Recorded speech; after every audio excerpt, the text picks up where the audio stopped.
I've never seen a toilet so high up. It was built dozens of meters above the ground. The reason why the toilet was built so high was because the king wanted to prevent himself from being killed by an assassin, but he underestimated the patience of the assassins.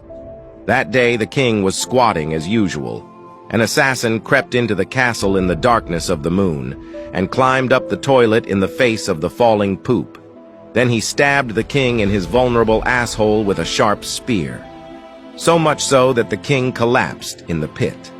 But only the nobles could experience such a painful realization. Because ordinary people couldn't afford to build toilets, so they would go to public toilets for both men and women.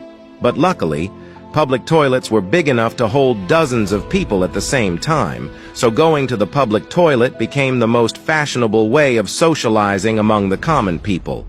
If you were lucky, you might even make friends with a rat. When people were all cleared out, they would use a secret weapon, a sponge stick, for localized cleaning. And when they're done, they put them in the pool of water at their feet and rinse them off, and put it back in the center barrel. Then the next person picks it up and uses it again. Because the sponge stick was universal, it was very susceptible to all kinds of diseases. And in the Middle Ages, people began to realize this, and began to build toilets in their backyards. But these outhouses were just night jars.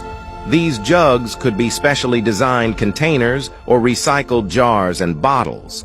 People would use them to dump their poop into a cesspool next to the kitchen, or just dump it down from a height.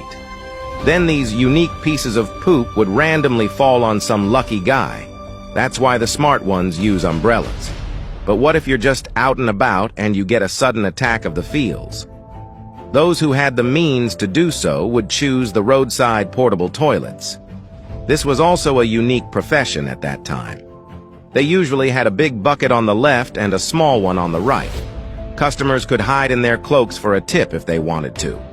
But those who couldn't afford it often found a place to go.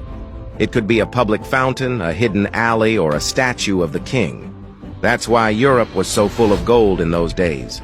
It was a time to enjoy the flavors of Europe.